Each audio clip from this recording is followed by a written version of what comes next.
give an update on the changes. Next slide, please. So just to refresh everybody's memory, I'm going to start with the simple part, which is the data path. So basically, there's no data path changes in this proposal. The main proposal is, again, to try to signal PIM access networks through a Bier core.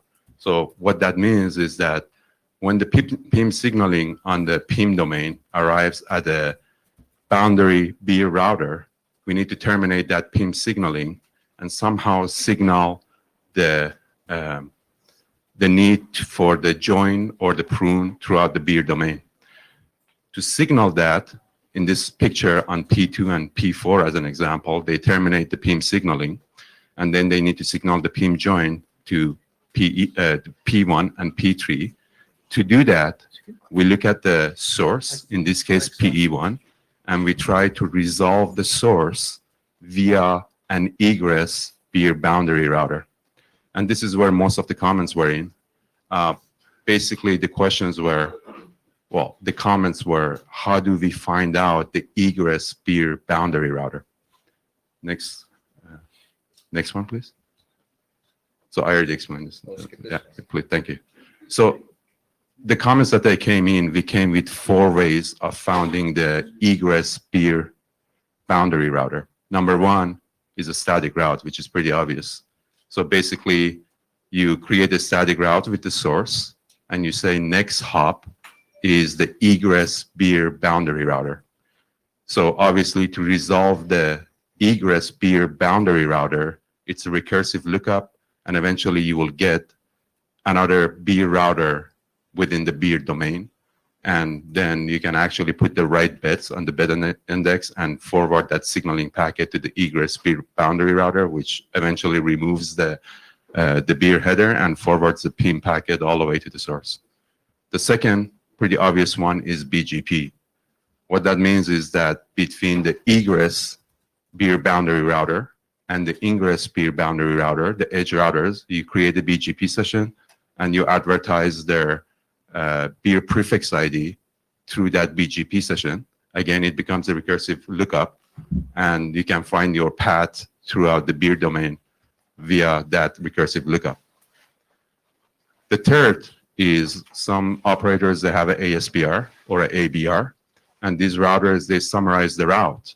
And we can use the field in the summarization route, which is the source IP, to actually figure out where the egress Bier boundary router is.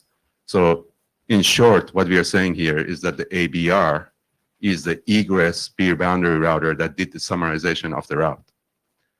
And the last but not least is the CSPF. Basically, the idea here is when we advertise the Bier extensions via IGP, every router knows who are the boundary router, and we can do some kind of constraint shortest path lookup saying that I want to go to this egress Bier boundary router, and hopefully the routing returns the right next hop for that. Next slide, please. So since it has become adopted by the working group, we consider this solution complete. I believe there has been some implementation of the solution already. And definitely we are seeking more comments. Any comments are more than welcome. But our intent is to go last call on the next IETF. So hopefully we can close. So what's the intent of skipping? I mean, if you consider it complete now, right? What's the intent of waiting until after the next IETF? Just in case if there are any extra comments that needs to come. Just holding out for comments. Exactly. All right. Isn't that what last call is? Yeah, exactly. Effectively is. You'll get a lot more comments in last call. We can go last call. Go fast. Perfect. Thank you. Excellent. Questions? All right, we go. Stig Vanas, I think this is a great solution. I just have like one very minor, maybe silly comment. But to me, like ingress and egress is used like opposite of what I would expect in this document. So I always find it hard to read. And I kind of wonder, is it just me, or what do people think in general? What is the best way to use those terms? Yeah, Greg, I kind of went through the same thing. I understand the intent, right? There's data egress and there's control egress. I don't have a suggestion on how to clean it up, but it was kind of hard for a while. Maybe I look at the acronym is different. And once I look at the acronym, I know I'm talking message versus data. It might work. Just read it a few more times. I just kind of so used to multicast for the signaling is the opposite of the data path. Whatever. At least we got rid of RPF. Yeah, thank you. Again, as you guys said, it's signaling terms and data. All right. Who's read the draft in its current state? Who believes it's ready for last call now? All right. Hands up. Who of those who read it thinks it's not ready for last call? All right, solid. We'll take it to the list. Thank you. Thank you. There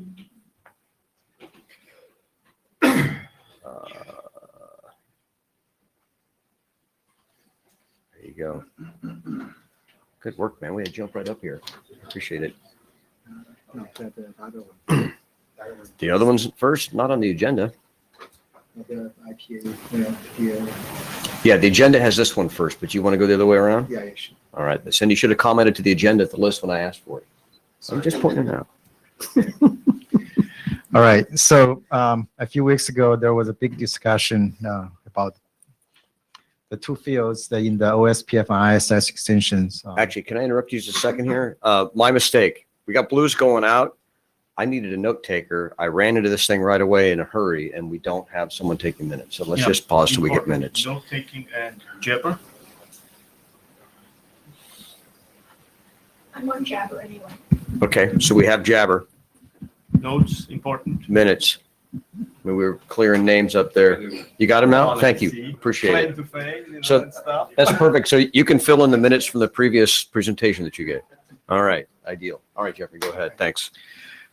So that big discussion settled, but with one deferred item. It's basically the general rules how these two fields should work together. So this draft is about that.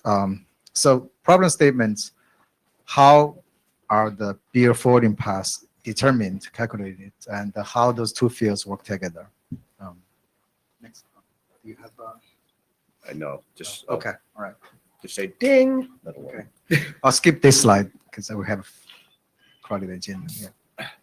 So to calculate the forwarding paths, let me explain some terms first. So calculation is applied to topology, maybe subject to some constraints. Here, the topology is basically a graph of nodes and links, and each link has a set of characteristics, including metric or color or whatever. And algorithm examples are shortest path first, or could be spanning tree in the future. The constraints are like use T metric, or whatever metric, or it could be excluding the red links, things like that. Those are just examples. Next slide. And then when it comes to bar and IPA field, the bar basically Bier algorithm, IPA is IGP algorithm. So both can be interpreted as two components. One is the algorithm, the other one is constraint. So we have this BA, Bier specific algorithm, and BC, Bier specific constraints. And correspondingly, we have routing algorithm and routing constraints. So the bar is basically the BA plus BC. IPA is basically RA plus RC. Next slide. So in general, the rules are like this. We start with the topology, which could be the default topology or a multi-topology, particular multi-topology. We apply the Bier specific constraints that gives you the BC parentheses X. And then you apply the routing constraints, you get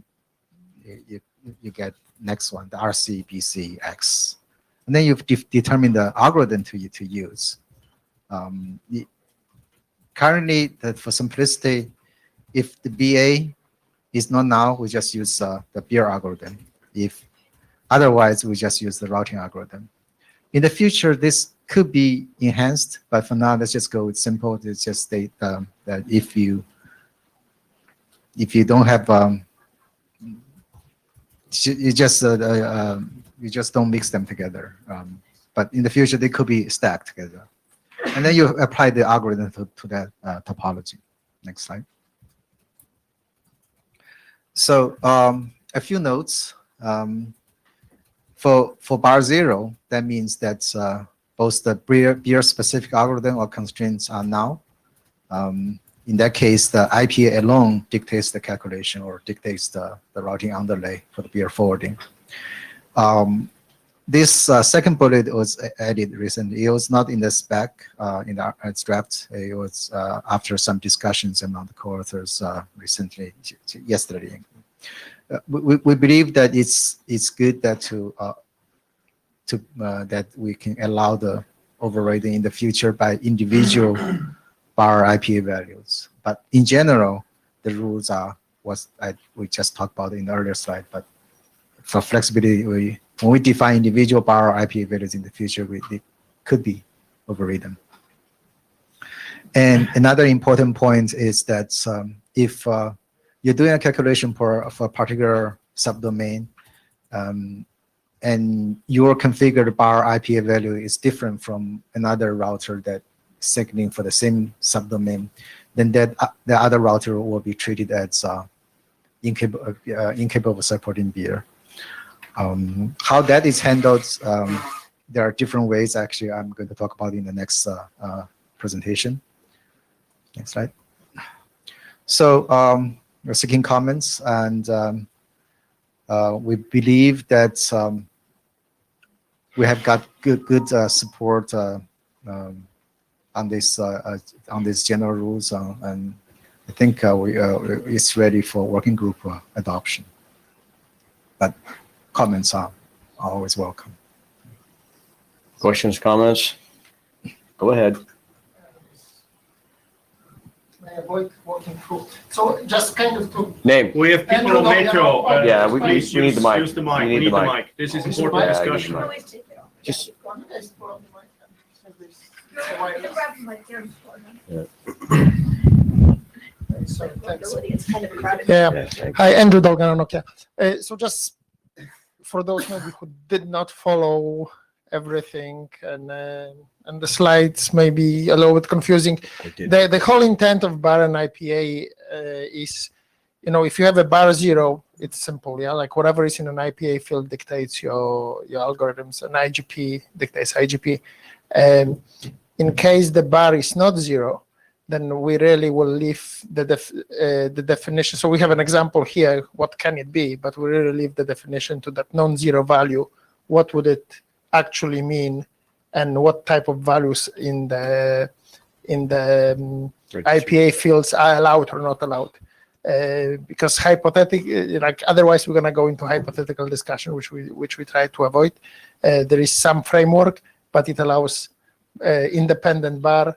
It allows IGP running and leaves the place for both of those two to interact in a kind of simplified.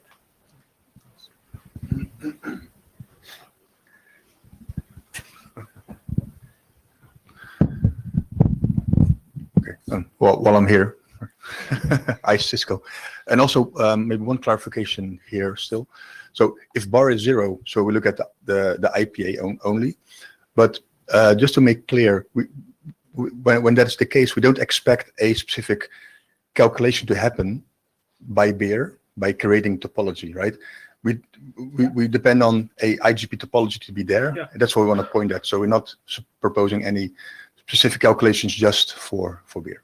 Correct. Then there's also implementation dependence. It's protocol wise. Yeah. So who's read the draft? All right. Who thinks this is item we should adopt for work? All right. Pretty solid. Note that. We'll take it to the list. Excellent. Thanks, Jeffrey. Hang on. And now, right.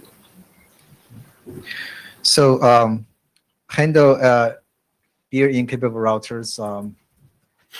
Next slide. So we talked about that in the previous presentation that BFR signaling mismatched bar IPA values will be treated as Bier incapable. And then also in a Bier deployment, you could have routers that cannot support Bier at all. How do you handle those routers? This draft, Bier algorithm draft has one proposal, which is method number 4 in this slide deck. That draft also covers other topics, but in this presentation, I'm just only going to focus on this particular problem. Next slide. So method number 1 was already talked about in the Bier architecture spec. It's basically that at the end of the SPF calculation, you examine the immediate children of the calculating BFR. If a child does not support Bier, then you replace that child with its own children on the SPF tree.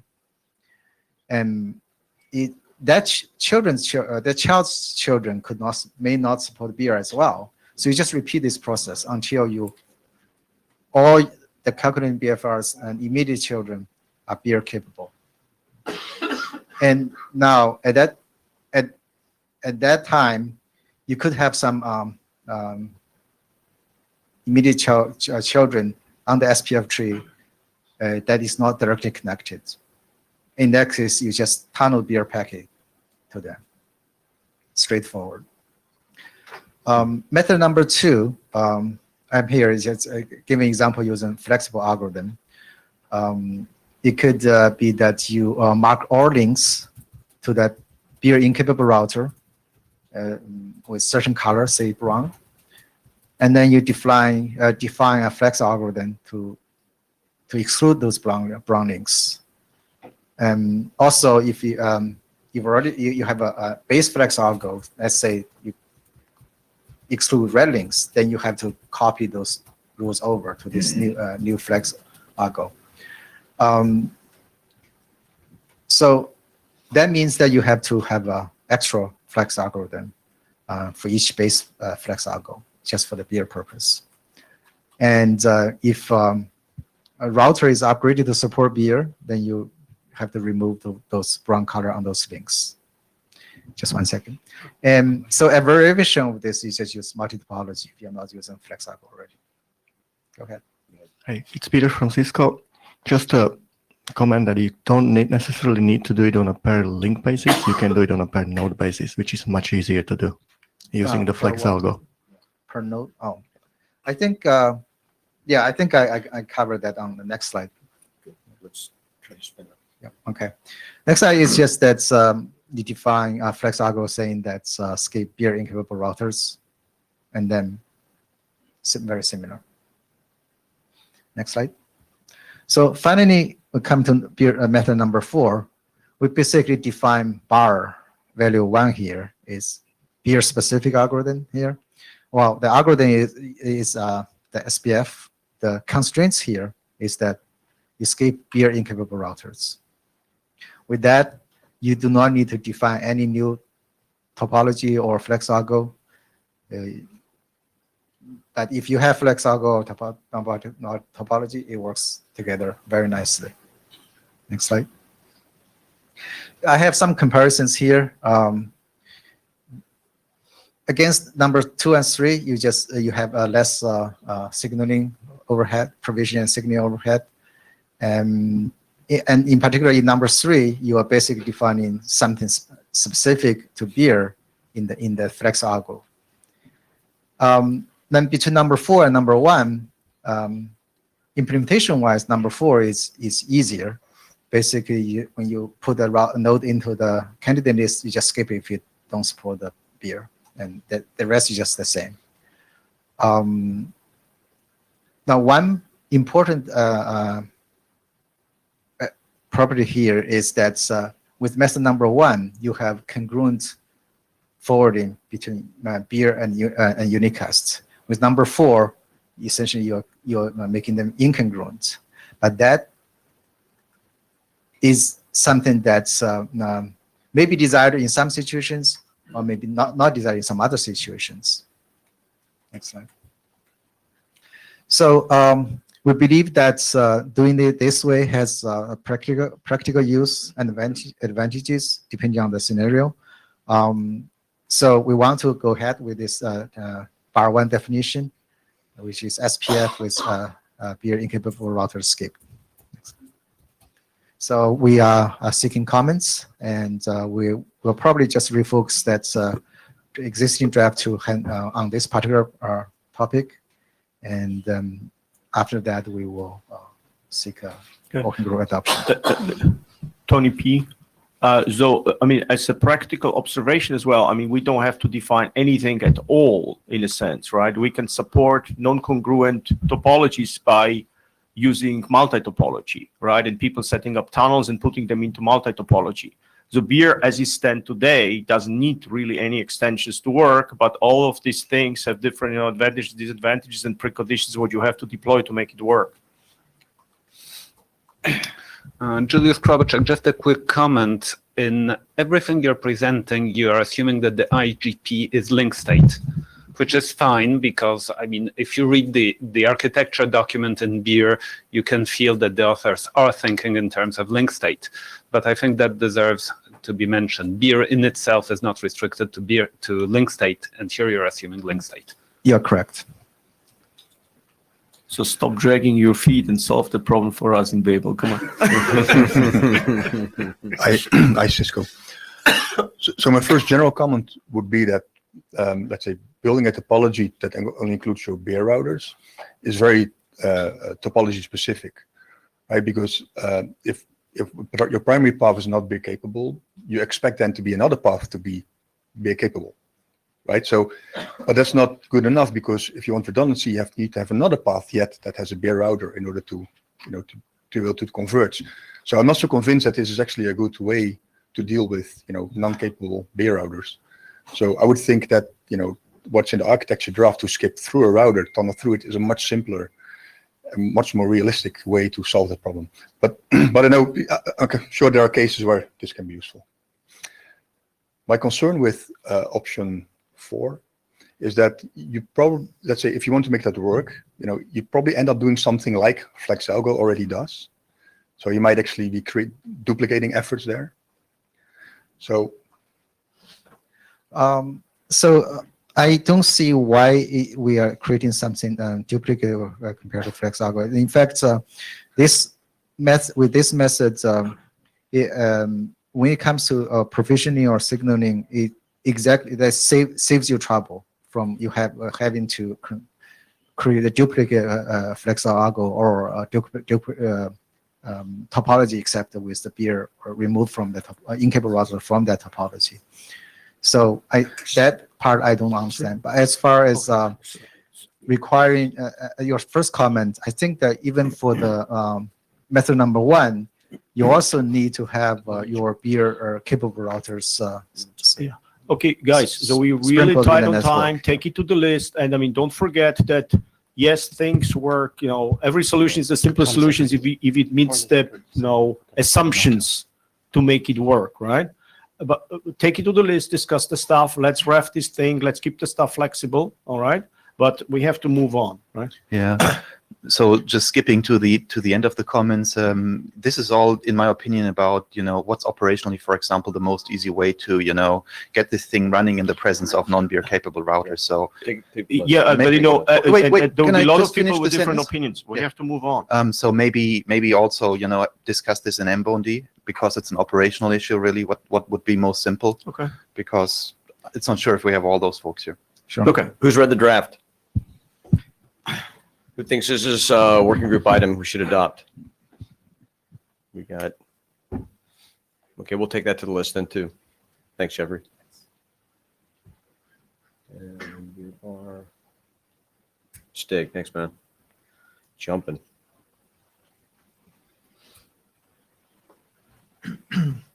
Yeah, hi. I'm Stig Vanas. I'm going to talk about MTU discovery. So I think we need to talk more about MTU discovery in this group. And this is like one proposal. We have a smaller proposal, or actually working with a document already about MTU discovery. But I think it's worth discussing more, what approaches we should follow and what the benefits are and so on, the different approaches.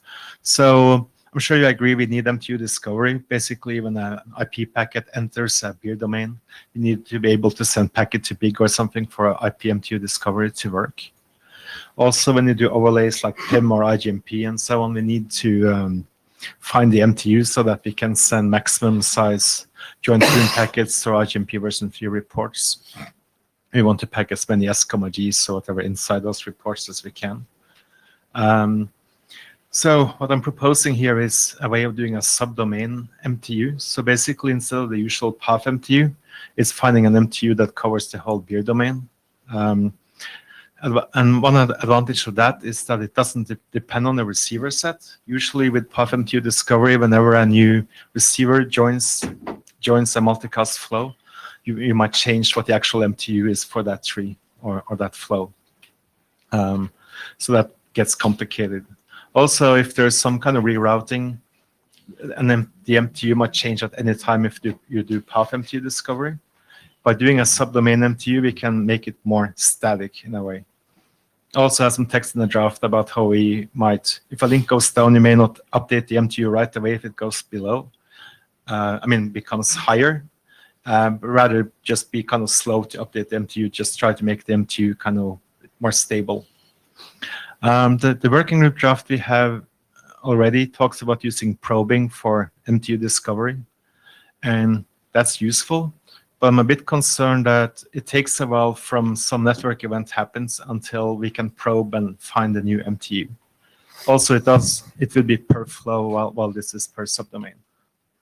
AC Lind of Cisco Systems. I just looked at this really quick. I read the draft really quickly, but if the IGP domain and the Bier domain are the same, this MTU, I don't think many devices support different multicast and unicast MTUs. It might be useful to other applications to make it generalized rather than putting it within the advertisement specific to Bier. I know, I was thinking a bit about that, and ISIS also has some way of doing this using Trill.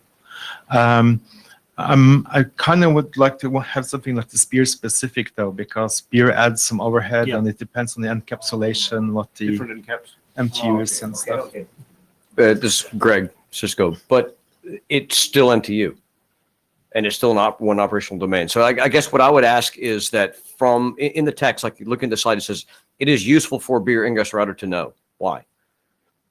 It seems to me more of a configuration like evaluation, because if it's my overlay domain, I'm setting 9K and I'm done link to link. I may have missed one, and I'd like to have a tool to find that one.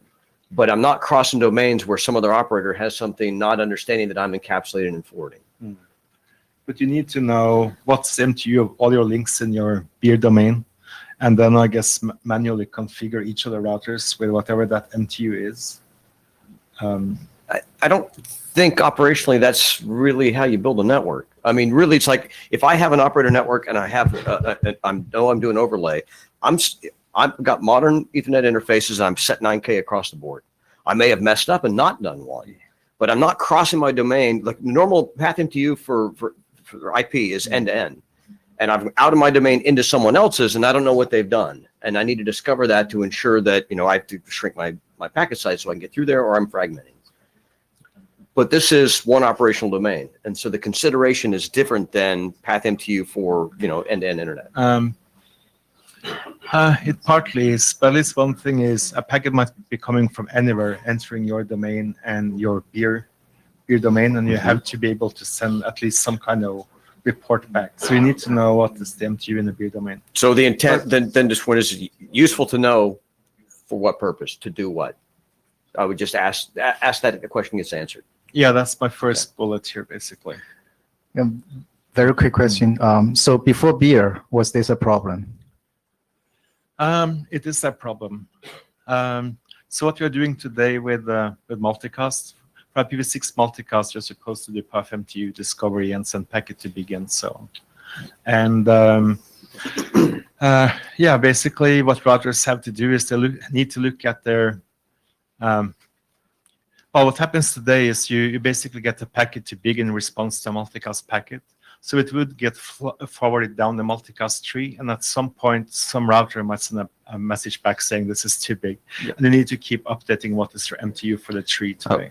Okay, I was never Name. Charles Eckert. I was never, persuaded that the active probing would scale. I mean, Bier domains may be smaller for on a individual BIFT basis, so it might be more useful here. But I think the most important stuff was to put in the advanced IPv6 socket API. This stuff default is 1280, and hopefully it's good enough for you when you do multicast. So get away with the problem. Yeah. The other new issue we have here, by the way, is for the overlays.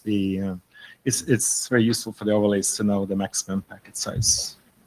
One more question. Okay. So Human Nokia, just to ensure I think you answered this, you're trying to discover the Bier domain MTUs, right? You're not going to be looking at the host or anything like that. Right. It's just trying to figure out what is the extra header of the Bier, right? Yeah. Isn't that the static though? No, basically you would look at, say, the layer 3 MTU or IP MTU perhaps of all your links in the Bier domain. And you would have to, for each links or interfaces, you'll have to subtract the Bier header to find out the Bier MTU. But yeah, if you could find the layer 3 MTU of your Bier domain, and you assume that the encapsulation size is fixed, or the header size, then you could calculate it. That's exactly. I thought Bier header is completely static, right? So as if you use the IGP MTU and subtract that, then wouldn't that give you the answer? It depends a little bit whether it might be fixed in a subdomain, but it depends a little bit whether you're doing, say, Bier with an MPLS label, if you're doing Bier over Ethernet or Bier over IPv6 or something. Okay. All right. Last slide. We're gonna hustle here. Yeah. Okay. So I wanted mainly to have a discussion whether this is useful and stuff, and please comment on the list. But this last slide just talks about how you actually do this. So the idea is a router looks at all its local interfaces with Bier neighbors in a subdomain and finds out basically what is the smallest MTU of all my local interfaces. So you basically announce in OSPF or ISIS what is the largest packet I can forward out of any of my local interfaces. And then, a router can look at what everyone announces. They announce a Bier prefix tagged with this MTU, so you can say, okay, this is the minimum of what everyone announces, so that's our subdomain MTU. Yeah, okay, that's it. All right. Any other questions? Who read the draft? Is the intent of adoption? It probably needs more discussion. Okay. I guess I'm curious. So many people, think this is useful. Well, the discussion usually takes place in a better form if it's a part of the working group work. So who thinks this is something we should adopt as working group item? You see some hands in there too. It's worth taking the list at least. All right. And maybe the drafts merge in some way. We talked about overall solutions. All right. Let's take it to the list. Thanks, Stig. Next.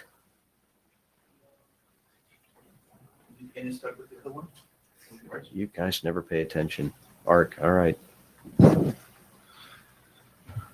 Okay, this is just a single one-slide update on the BRT forwarding architecture through adoption. So there was the ask from Aliyah to basically better describe the forwarding plane differences between BRTE and Bier. And so that's what I added. And actually now, with the other work we've done, there's one, bit of clarification needed. So the really main difference is that in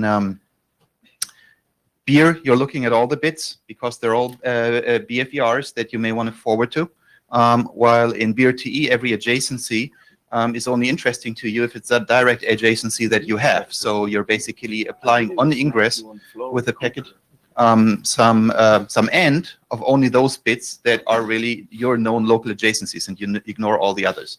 So that's really the main difference. Then as far as the representation of how we have it in the document, so normally the way we've been thinking about BRTE, the forwarding bit mask, the stuff that you end when you send out a packet, that actually would be the same for all the copies in normal BRTE. So now when we sat down this week and we're thinking about the other stuff that you'll see about the traffic engineering and perf, we figure out that we'll also have the case when we want to have better OEM where the forwarding mask would also be individually calculated on a per outgoing interface. And I think that will become clear from another presentation. So that's pretty much the only thing, and I'll try to, update the text to be more clearer and maybe try to see how I also get the terminology better aligned with the original B forwarding in the pseudocode that I have in the draft. That's it. Next one.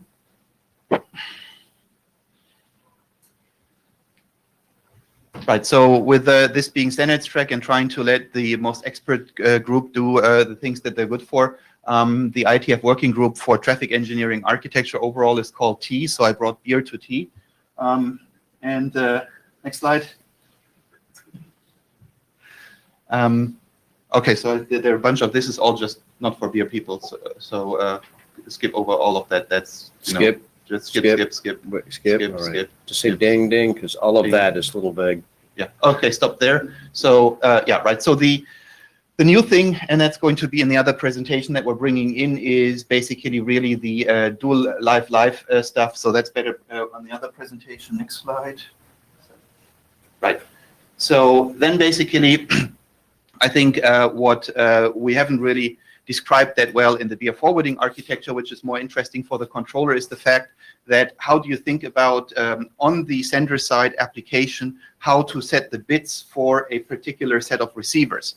Normally in Bier, it's just 1 bit per receiver. And the equivalent in Bier TE would be somebody calculates you for every receiver a bit string, and you just OR them together for the list of receivers you want to have, right? Because every bit string would indicate a path. And if you just have multiple receiver and you OR the path to them, well, you get basically your distribution in the network across your traffic engineered path. And so that's basically kind of the starting point of the model that ultimately would become, parts of an API between a BFIR asking a controller, please give me for a set of receivers or for the superset of all receivers, the traffic engineered path. The way I can see it is that you will have policies like saying, so the VPN foobar should basically get a path set XYZ, ask the controller for, paths for XYZ. So that's kind of the operational model to work out between a BFIR and a PC controller. And of course, this thing kind of pre-calculating everything doesn't work for Steiner trees, so there obviously are different forms. Next slide. So here is basically the overview, kind of expanded from what's in the forwarding architecture with the new aspects. So we had that BFIR, BFDR, and then going to a controller host. And in the original forwarding plane architecture, we didn't include considerations for the IGP.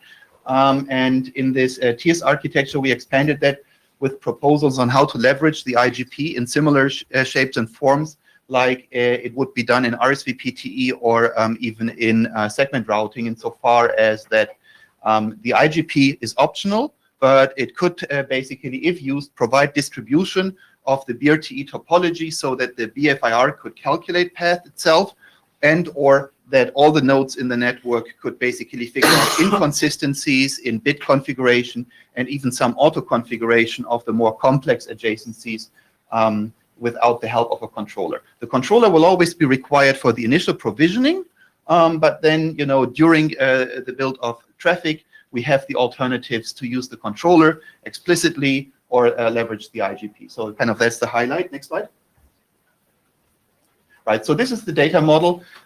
Just wanted to compare it quickly to Bier. Right, in Bier we have in the IGP the announcement from every node, what basically his own BFER ID is, the MPLS label range, and then more stuff like all the IGP stuff we said, flooded via the IGP, gets into the routing table in a node. The routing table also has this EFR IP identifier, and then the next hop. So that's basically taking the calculation, going down to the forwarding table for which we calculate the FBNs.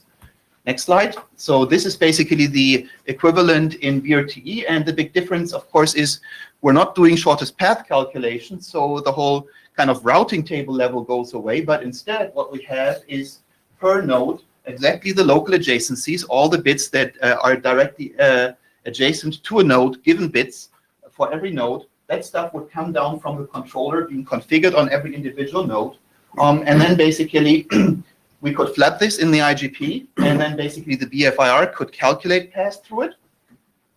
We can also flood it through the topology, and then basically from your own configuration and the known topology, We can do consistency checks. Oh, wait a second, this bit is totally messed up, wrong configured. Maybe we take it down and basically don't allow forwarding on it and alert the operator. And then also the auto configuration. But the forwarding table is really the same as the topology table, except with all the metadata to describe things being stripped out of it, and maybe some auto discovered adjacency bits. Next slide. Right. So when we think about this, really in the form that also the operational models in Yang and Tor are evolving, right? We have this configured BRTE topology. And that's really very interesting to look into, configuration inconsistencies and to do auto configuration. But obviously, when we want to calculate path, we really want to know which bits are operational, which bits are really the router likes to do forwarding on and hasn't taken down. So that's why the proposal for the IGP stuff would really be that we consider really two instances, the configured and the operational one, and clearly distinguish on them and have the different operations run on them. And depending on which operations we want to do distribute in the network, we would need to distribute both instances of them. And maybe there is a way to make it into one, compress it. So, but that would be future work for the IGP encoding. Next slide. So this is basically then the kind of not yet complete correct abstract form, right? So these are the different adjacencies that we had in the forwarding architecture and trying to really get to the data model in Yang of these. Okay, next slide. Yeah, so this is all, I think, it's when we're running out of time, let's take it to the next one. So this maybe one is the interesting auto configuration, right?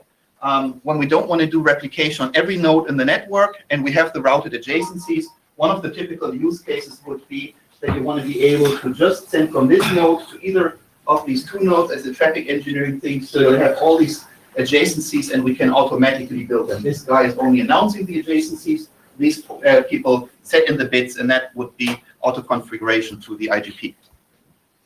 Right, so if we're running out of time, I think that was kind of the highlight. There are, more details. It's a start of larger work, and yeah, I think we can skip the other pieces. We're down the last one here anyway. Oh, one more note. Let's end with, just go on. Next steps. Next steps, right. So discuss, determine the order of the next steps, right? For me, kind of building for the topology, the Yang model, kind of configuring the Bier domain, that seems obviously like the first step, then PCEP protocol to control from a controller, and then slowly trying to figure out where to go with the IGP. And then, of course, improve the framework according to guidelines from TEAS. And then basically all the cool things about Pref and OEM that we'll talk about in the next presentation. So very short comment, the traffic engineering topology, Justin, sir. Traffic engineering topology, tunnel topology, it's all in TS. Make sure it aligns with it. Yeah, that's exactly, yeah. Mm-hmm. What was this extended work? You said adopt the TE was an intent. You said adopt your TE. So take guidance from TS is where you're going next. Oh yeah, no. I mean, I think this draft specifically would go into TS. Sorry, that's a typo. Good, thank you. All right. Next is TS ARC HTTP using Bier.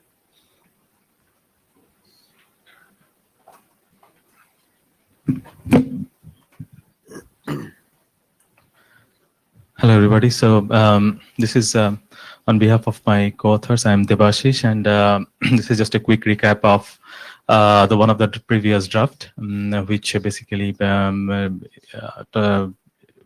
describes the use case of multicast HTTP using Bier. Next slide, please. So in terms of like a quick recap, this is a realization of the use cases, and in that a few requirements were listed, as well as certain operational details were described in terms of how to realize the use case over Bier. So if you go to the next slide, please.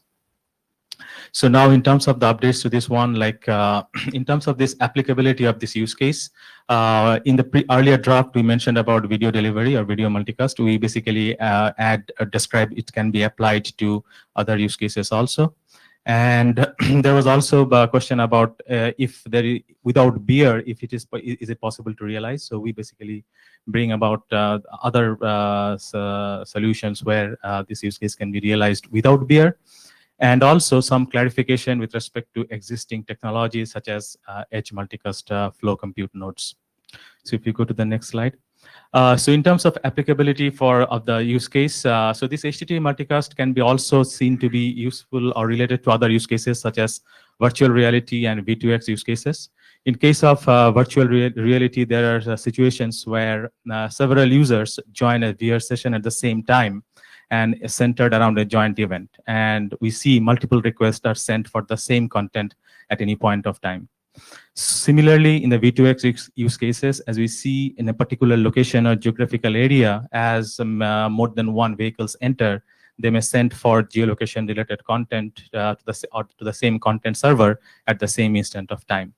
And also, we have been working on a point Horizon 2020 project where HTTP-level multicast use case has been executed on SDN-based and ICN-based underlay network.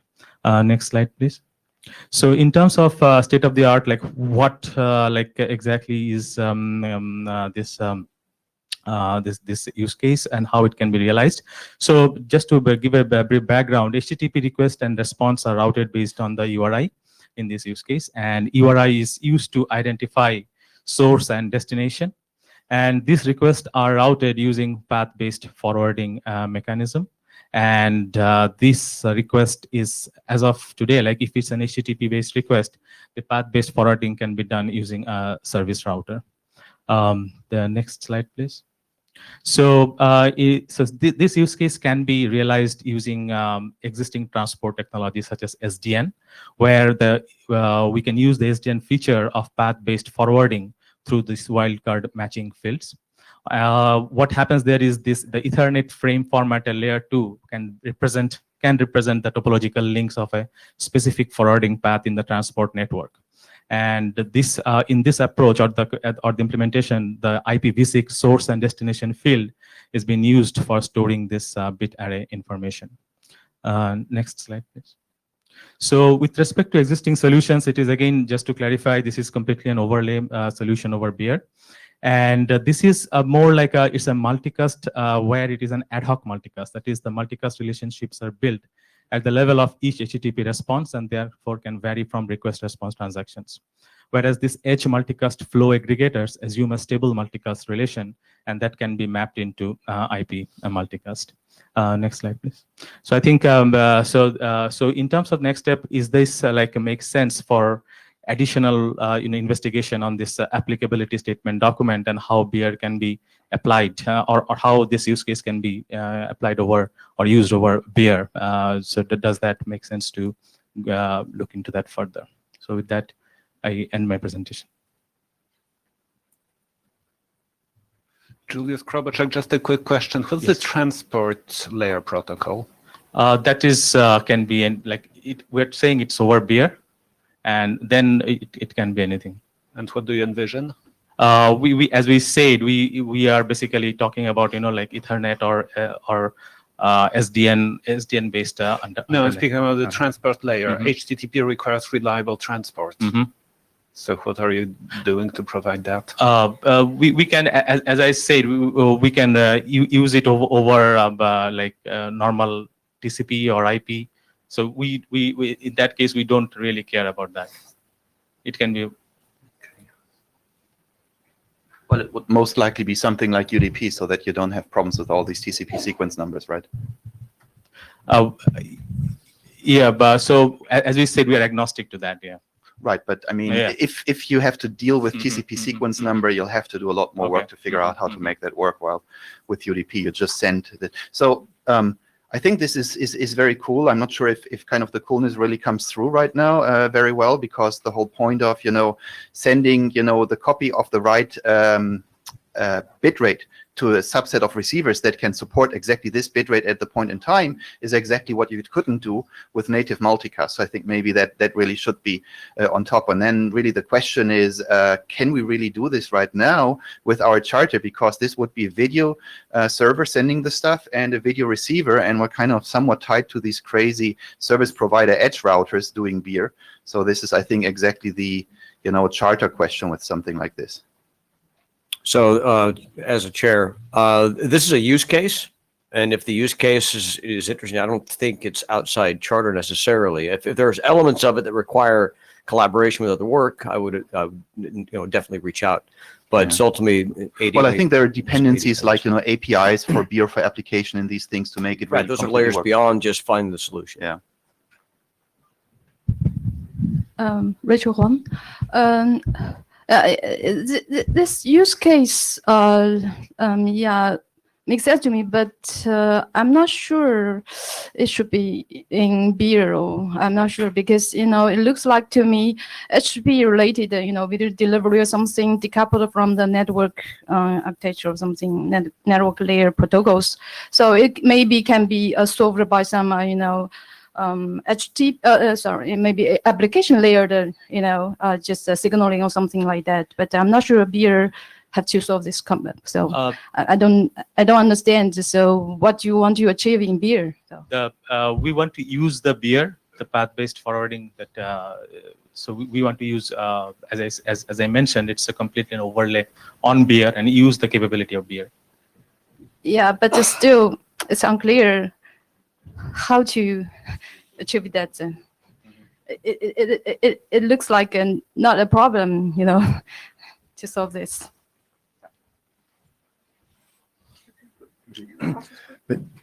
So maybe just quickly. So one of the key benefits of Cisco. One of the key benefits of Bier is that there's no need to build a tree, right? So you have immediate access to all your endpoints without having to tell PIM, say, oh, now build me a tree, and this guy needs to send a join. So it's an infinite amount of combinations you have on your fingertips, right? So that's why Bier is great for this.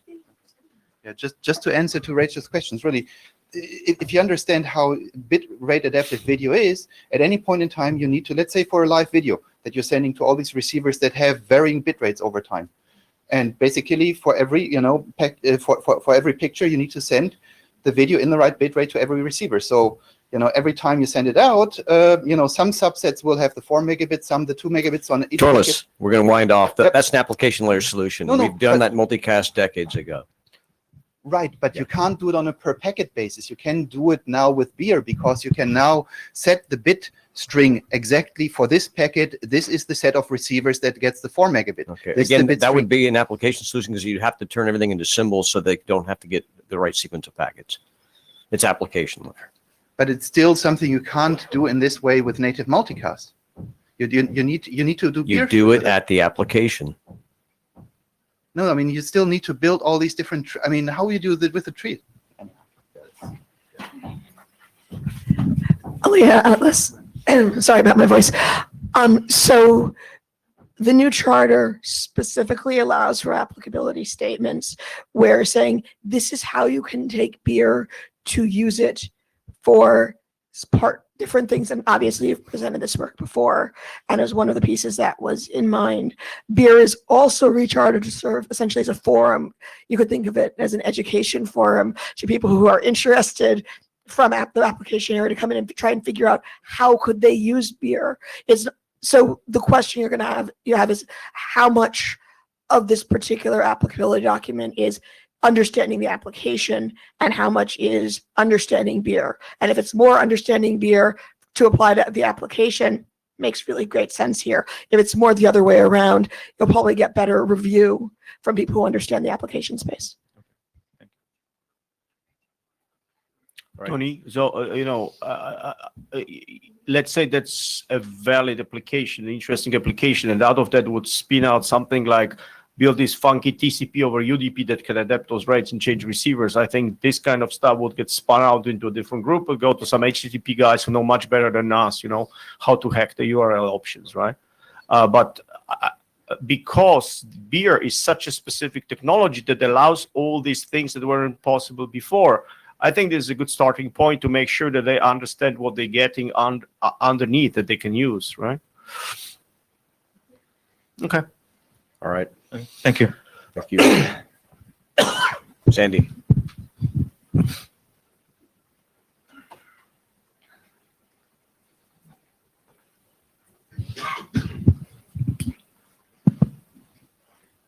Good afternoon, everyone. I'm Zhen Zhang from ZTE. You can call me Sandy. This presentation is for Bier prefix redistribution. We have co-author Jeffrey and Ice. And let's see the problem statement. I presented the problem in last meeting, but now we provide a different solution for it. At first, let's see the problem again. This is a typical hybrid network. Different routing protocols run in different regions according to administrator consideration. So you can see the figure above is ECS level 2 domain, and the figure below is OSPF area 1 or area 2 or another. So and the network, the different regions has different network architecture. Not many routers, there are not many routers in some regions, but there is only one hop forwarding in some other regions. Multicast service are provided in the network now by using PIM. But if we want to deploy Bier in this network, and from the existed protocol, we can know that we can deploy a Bier domain in each IGP region. So we will, in this network, we can build 3 Bier domain in it. So the border router, such as R3 and R4, needs to maintain the multicast flow overlay state. And the border router, such as R3 and R4, must convert Bier encapsulation. So in this network, there are many Bier encapsulation and decapsulation functions run. Next, please. What if we have one Bier domain spanning all the regions? If we can do it, then the 3 regions is merged to one Bier domain. So there is no overlay state on border routers such as R3 and R4, and no Bier decapsulation and encapsulation functions run in Bier routers. But the problem is how we advertise the Bier information across multiple regions. Let's see a solution. At first, sorry, yeah, thank you. Interesting draft, but before you go to the next slide, I just wanted to understand, if you go back to the previous slide, please. So just an example here on R1, from data path point of view, from the Bier header point of view, are we going to set, if R1 wants to send the packet to RX or RY or RN, on the R1, are you guys setting the bets for RM, RN, RX, and RY? Yeah, Okay, we want so to do it's this. just one domain you guys are. Yeah, okay, yeah. We want to retrieve. We want to reach the achievement for it. Yeah. Thank you. Let's see the solution. At first, we can reuse the Bier sub TLV with Bier prefix redistributed by border routers from one routing region to another. And so the router in all the Bier domain can build the Bier forwarding plane. So just like OSPF inter-area case. And for Bier MPRS encapsulation sub-TLV, it may be included, but it is not needed in the advertised Bier sub-TLV because it has local meaning. So if we want to send a Bier packet directly to an outer or external BFR, we may use it. It depends on the administrator consideration. Next. Let's see the another part of the solution. Because we know that border router always use summary or default route to advertise the routes to another region. So if the summary or aggregation, you can call it aggregation, and all default routes are used to send to another region. Now, a single summary route, we will not mention too much. A single summary route may cover many BFI IDs. So how can we advertise it? In this draft, we defined a new proxy range sub-TLV to advertise it. So you can see the format is like this. And multiple Bier proxy range sub-TLVs may be advertised if the BFI IDs covered by the prefix are located from different ranges. So there is no more one-to-one mapping between individual Bier prefixes and the BFI IDs. But for the overlay, we know that the overlay needs to include BFER IDs when signaling to BFIRS. So that's all. Any comments? Hustle, Peter, run to the mic, run. Hi, it's Peter from Cisco. So I just have a very practical comment that encoding works for one of 3 protocols. So I would advise to work with the protocol guys to make the correct encoding. And also the draft doesn't say anything about where do we put this. It says it comes with the prefix. There are multiple ways to advertise prefixes. Yeah. So there needs to be some work there to be, clarified. That's all. Okay, thank you. Thank you. Okay, so I think I commented on the list.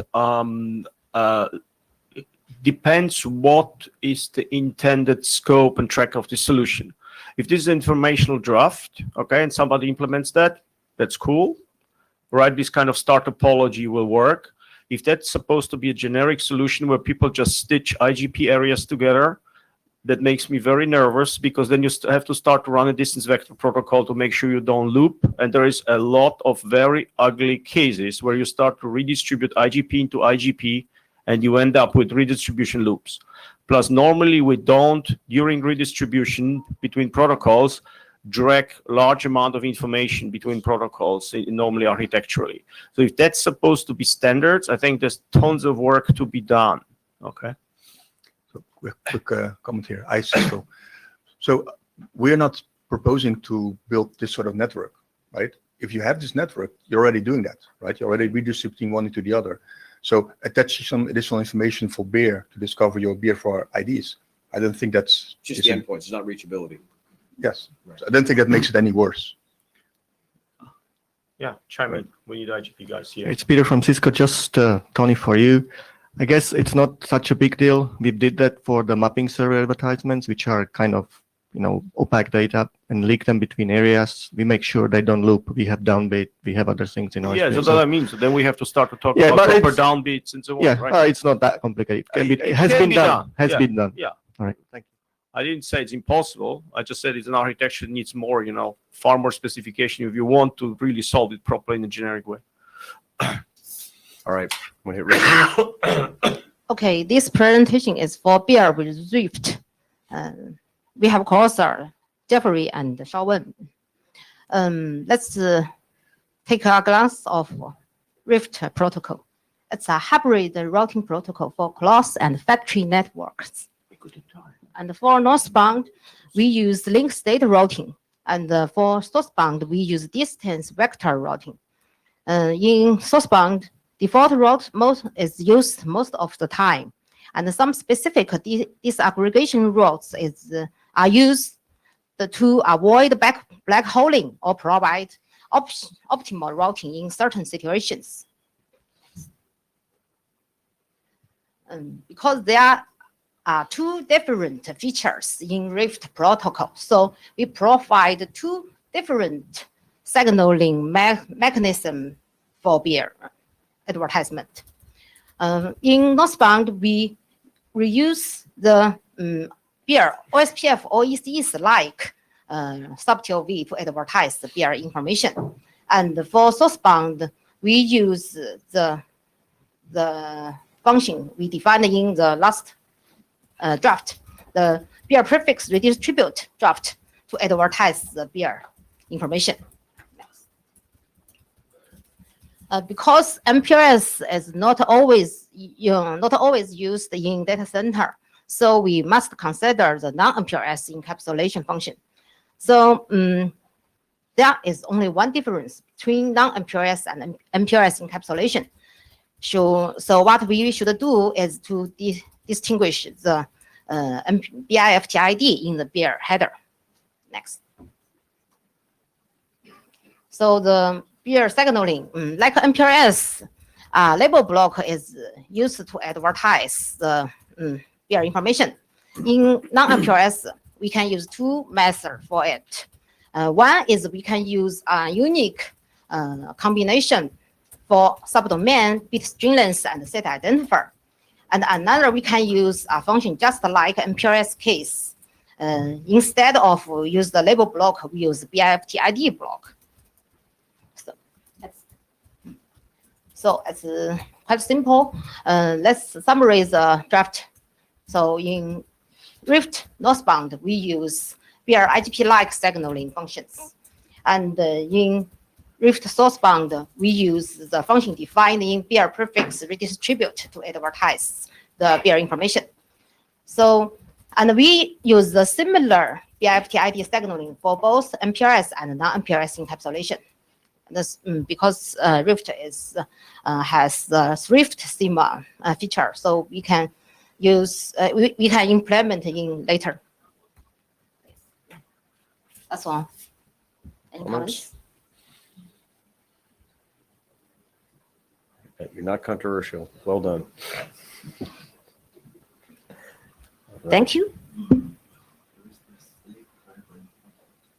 Torrance, you doing this? Yep.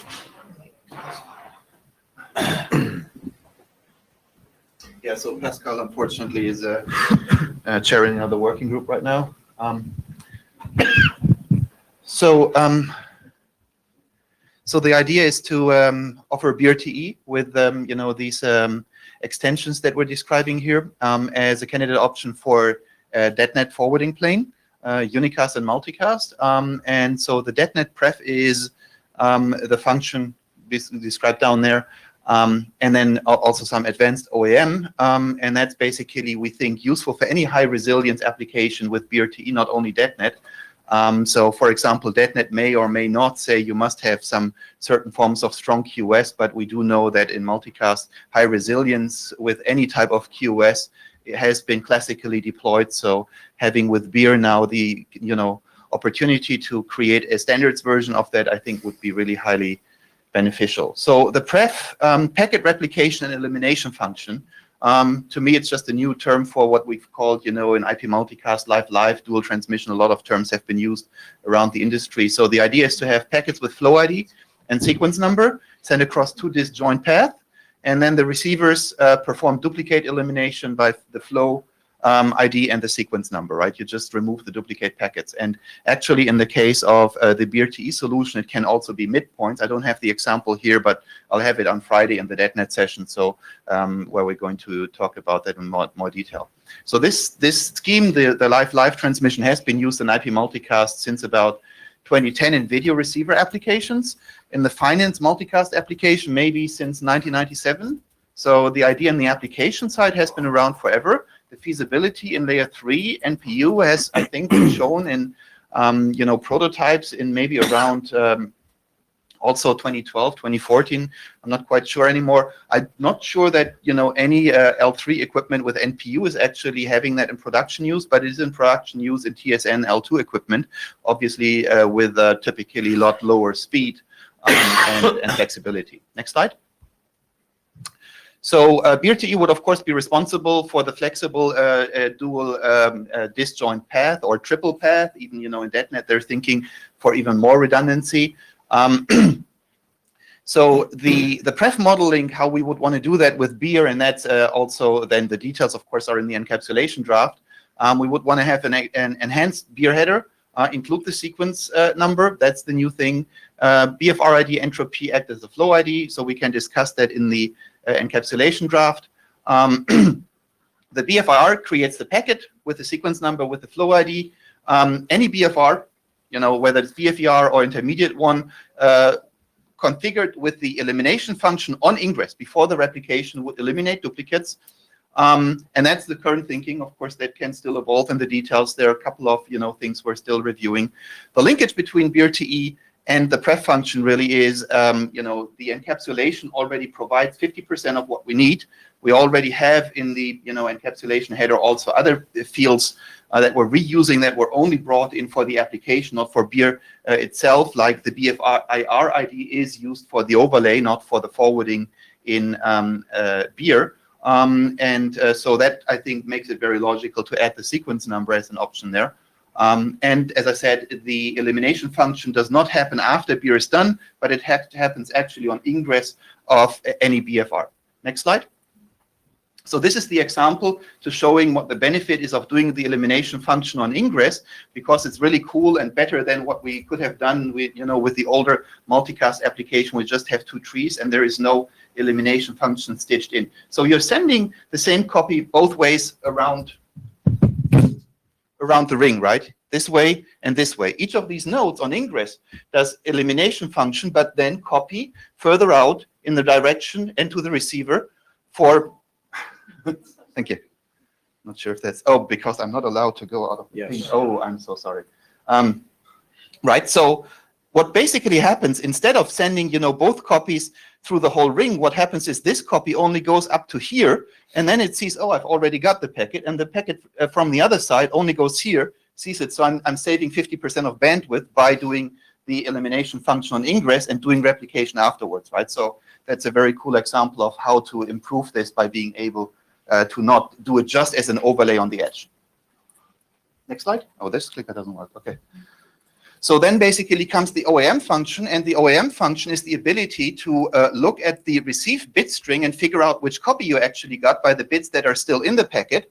And so then you can basically also see you get, one or two packets, and especially in, the DetNet topologies which are not the ring, you will always get both copies, and you can create a lot better statistics in terms of, what the differential delay, and you can also understand where certain things failed along the path. So we don't have examples of that in this presentation. So, that's the key part that Pascal did add. Next slide. So yeah, changes from the 02 version. This has been around for a while, right? Fixed bugs, co-author, more explanation, more details about the elimination function, and then the ring example. So you particularly bounded to BRT. If you look back how we did dual join live for PIM or MPLS networks, we would do it per hop. So if you do it with flex, algo, and colored link, you are done. You just joined. I mean, you don't need to implement traffic engineering to do this. So that's I think very much a question also to the use cases in in DetNet, where you may want to have across different path segments along the path different amount of resilience. So I was saying exactly, I don't want to have this part of the solution be applicable to only BRTE, and that's exactly the header discussion. I would like to have this header which is applicable to Bier and BRTE with a sequence number, so that when we're using Bier, we can exactly use, I'm calling it dual topology. I'm not sure with all these new words like bar and IPA and stout, and so exactly, right? Yep, I think that was the last slide. Questions? Intent of the draft?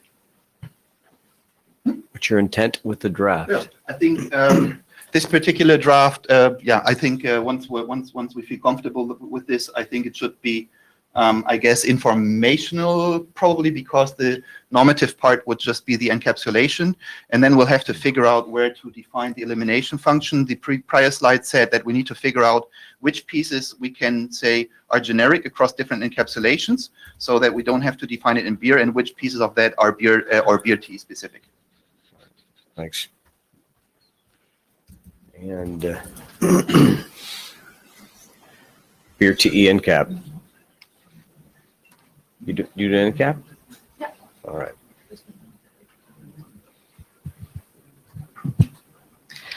Okay, so after Taurus talk about this is BRT encapsulation. Yeah. Okay. This is some highlights we summarize for this whole draft. currently all the details are basically our best guess. And this draft proposed an enhanced version of encapsulation for to support both Bier and BET. Of course, it's based on RFC 8296. Currently, we propose it to make it a version 2. But of course, it's possible. It's also possible to make it an alternative version.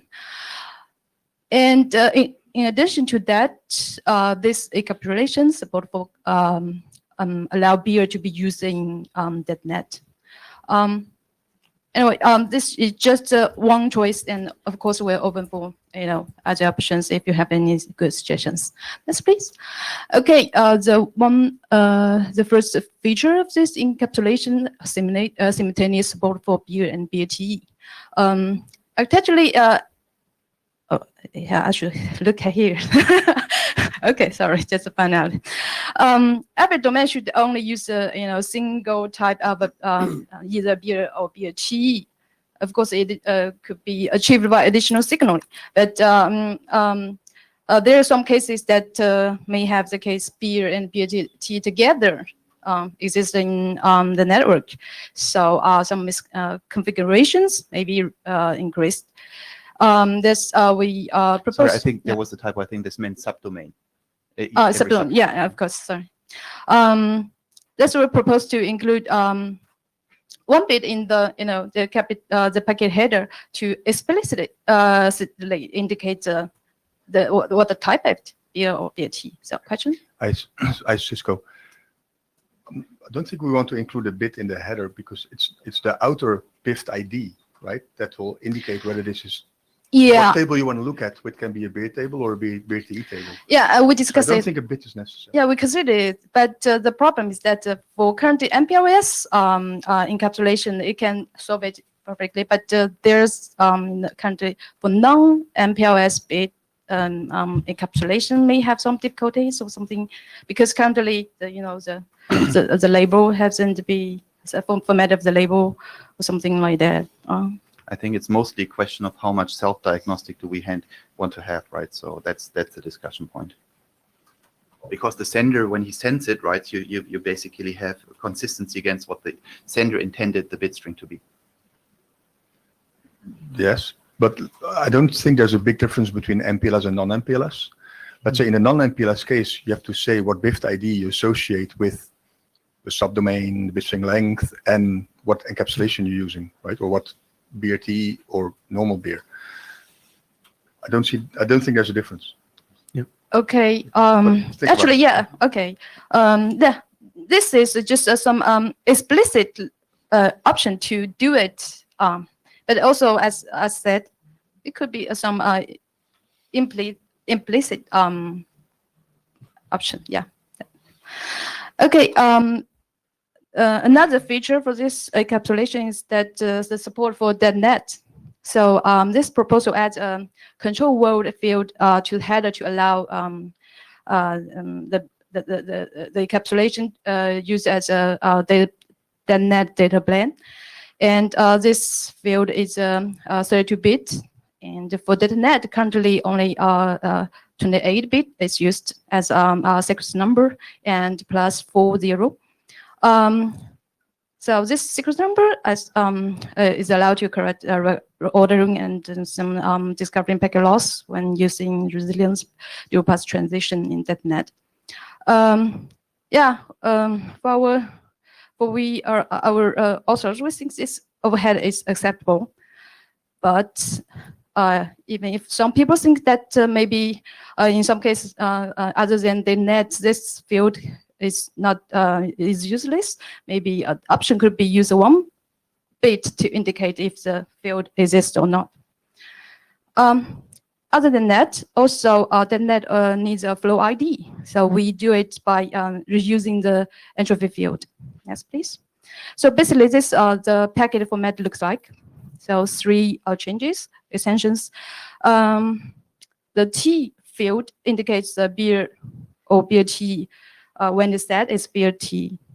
Entropy is unmodified, but can be reused for control. Yes, I explained yeah, in the previous slide. So next, please. So I think this is partly discussed in Toilet's slides, but there's that's one option. Also, another option could be, maybe use BRT itself to assign new adjacency type for to achieve the resilient operation. Yes, please. Yeah, there were some discussion in last IETF meeting about the BSL length, which may limits BRT usage.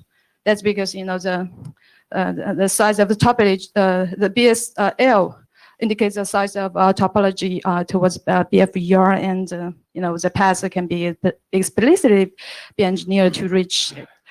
That means that it consumes more bit position than the Bier. So, but in our opinion, there's still some ways could be used to reduce the number of bits could be to assign it to the intermediate hubs in BRT.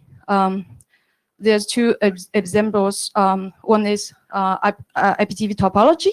We can see here for IPTV topology, if we use BRT, it looks like a tree topology, and all the traffic from BFIR to BFR, from BFR to BFR1 to BFRN, all the traffic is maybe all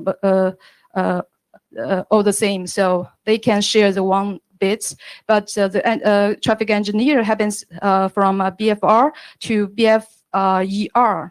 So this there's maybe multiple passes in between. So in this case, we can assign three. In this case, we can assign three different bits to each pass. And since this topology could be is similar from the same the topology from BFRN to BFERN, so these three different bits can be reused in such kind of similar topologies. So in this way, some bits could be saved. Yeah. Sorry. Okay. Yeah. Let's talk about next step. Yeah. So we talked about using it as a version 2 encapsulation, and if we agree to do that, should we use this version to, maybe solve some BFTID assignment issue? Yeah, that's just some open question. We didn't propose anything in this draft. So, yeah. Hi, Cisco. Maybe can you summarize what the BIFT ID problem is here? I mean, assignment. Because you're saying there's no automatic way to distribute them. No, I'm talking about the yeah. But not just. Let's say if there's a need to distribute let's say the BIFT ID for non-MPLS, we can do that, right? We can add it to the IGP or anything. So I don't think there's a version 2 encapsulation necessary for that. Yeah, that's. Thomas, I think the main point for thinking about that distinction was really from the sender indicating I meant a BRTE bit string as opposed to a Bier bit string. That's, I think, the key diagnostic. I think for the other points, I would agree that basically we can distribute however we do the BIFT stuff, right, through IGPs or other schemes. But how do we, get the application to? I mean, I like diagnostics, but that would be my question mark, right? Is it worth a bit? Right. The key thing for us really is to have both for Bier and BRTE the interpretation and the sequence number stuff, so that we do the resilient stuff. Mm-hmm. Yeah, but for diagnostic, you have the whole OAM support. So why don't you just put a special OAM packet? I can go and test whether my path is consistent. Because otherwise, everybody with their special little operational hobby will try to stick a bit to see it on NCAPs. It doesn't scale, right? That's why we put OAM into the technology from bottom up. And the sequence numbers, it may actually apply to normal Bier too. Or not? No. Yeah, If of you wanna- course, of course. Yeah, yeah. No. I mean, that's why the header is not meant to be a Bier TE header, and maybe we need to Yeah. change the title again. That was meant for Bier and Bier TE with the sequence number included, Yeah. and distinguish somehow that the sequence number is included, whether version or a bit or so. So the whole bit. Let's separate the discussion of the bit to indicate whether it's Bier or Bier TE as a separate Correct, issue. from the control word, yeah, from the version tool, Yeah, yes. exactly. Let's separate the course. discussion. So Two you different like discussions. OEM, I like in-band. So I think that's the discussion to have, right? Active probing versus always Yeah. wasting a bit. I don't like the slippery slope. Like if you assign a bit to this, what happens in 100 years with 50 bits added? So I mean, But that those are would the real problem you face over time when you develop the technology. right. But you still need to make. We'll dig some you up and judgment ask. call.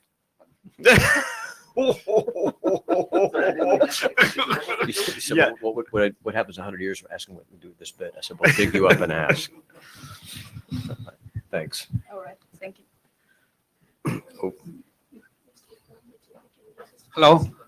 Good morning. Good afternoon, everyone. I'm Jin Rong from Huawei. Because of my English, I need this backup. Can you help me to ask me question after I finish my presentation? Yeah, that came to the list as well, asking if we can aggregate questions at the end. So let's just do that. Let's try to be consistent, get through this thing. So hold back, you motley crew. Yeah, hold Okay. back. Thank you all. So, what's the problem of Bier transition? This page shows. Current Bier offers a way of packet replication along unicast paths, and one of its benefits is fast convergence.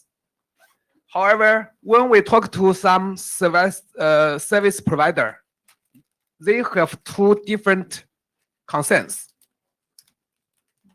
Fast or even lossless switchover, like live, and deployment on existing network with few update of hardware as possible. So, next page. So the first problem, current Bier MVP drafts deliver a solution of MVP using IGP Bier. It is on a many-to-many topology, and the multicast is along with unicast. However, it can't support a multicast specific path, something common in legacy MVP deployment. So that's the first problem. Transition from legacy MVP without losing the ease of many live disjoint paths is lacking. So the next problem. The Bier architecture FC also provide a solution to support incapable mid-loads. However, it can't support deployment on a network with incapable edge loads. It is also common in some SP networks that most of the loads are edge loads. For example, a hub-spoken topology in metro network, and another example is a ring topology in backhaul network. So transition from legacy MVP in networks with incapable edge loads is lacking. So this is the second problem. The two problems seem to be well known. You can see many people put their concern on these two problems. Next page. So what's the alternatives to solve the two problems? For the first problem of two disjoint trees, we may want to compute the two disjoint tree using some algorithm. And then how should we do? Just computing, and computing, or just build it? This draft is determined to just build it. And for the second problem of incapable edge loads. The Bier architecture of C has clarified ingress replication do not fit to incapable edge loads. So what's the alternatives? I didn't say any, but this draft introduced some. So the applicability statement, this document introduced three points for Bier transition. The first is a seamless transition mechanism from legacy NGM VPN by applying a Bier encapsulation in data plane while preserving existing features such as live disjoint paths by using existing protocols. And the second is a seamless live protection by reusing the pair flow entropy field as a pair flow sequence number. And the third is seamless deployment on networks with incapable edge loads. This is a deep exploring of tree-based Bier forwarding. This is mentioned but not explored in the Bier architecture RC. And from this exploring, we can support incapable edge loads, which is not supported by the Bier architecture RC. And also we can support incapable mid loads without using the ingress replication in the Bier architecture RC. So the whole picture, the magnificent part of the whole picture is the step 0 in the right top. That is to use MLDP or RSVT or PIM-SIM, PIM-SSM to build a tree with Bier information. That is a Bier underlay procedure. And after that, all things done, service can run. And it will solve the problem, the first and the second problem mentioned before. So let's take a look at the data plan. Next page, please. So that's the data plan. First of all, we can see that label, the Bier label is also a P2MP label as well. And the label will change hop by hop when packet replication. And the beta string inside every packet unchanged hop by hop.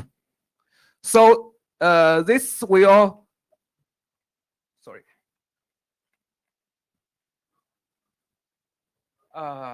this will bring some extra simplification in data plan.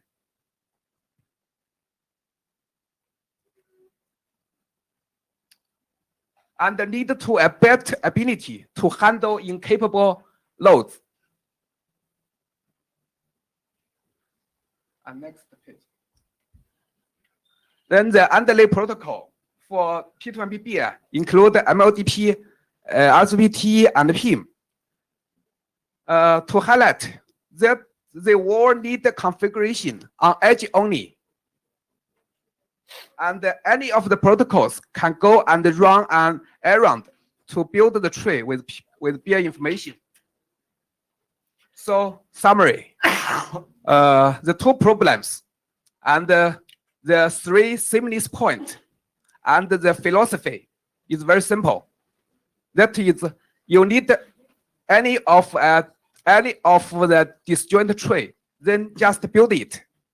And the target scenario is for Bier transition from NGM VPN.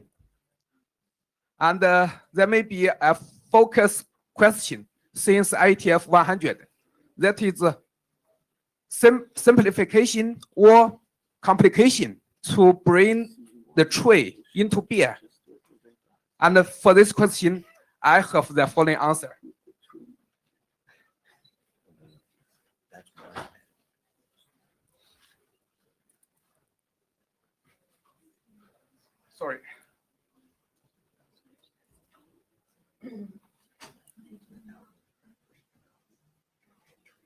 In my opinion, from the view of beer transition, it is a simplification to introduce trade into beer.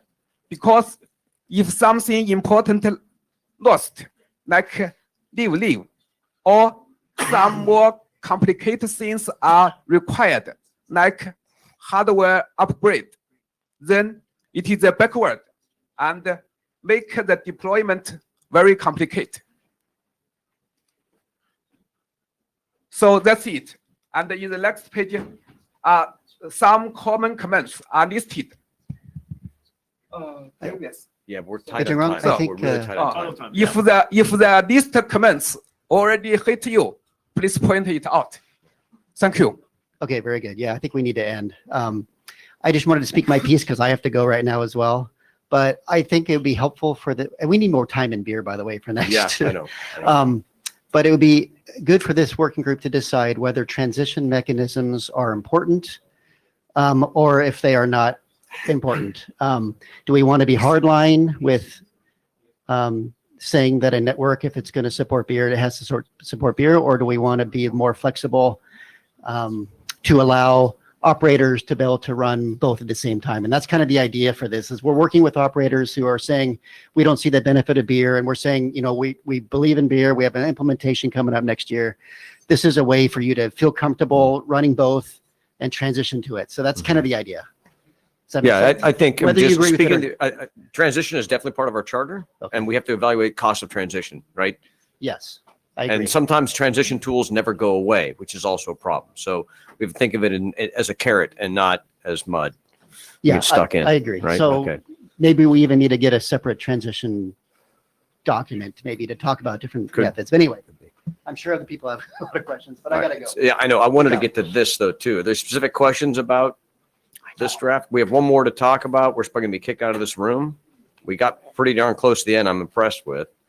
Blue sheets, please. Yeah, blue sheets. So I have to apologize to, resilience draft. Anyone wearing a shirt? Get up here. Yeah, let's have a photo with the shirt. What's that? You didn't bring your shirt? No. Wait a second.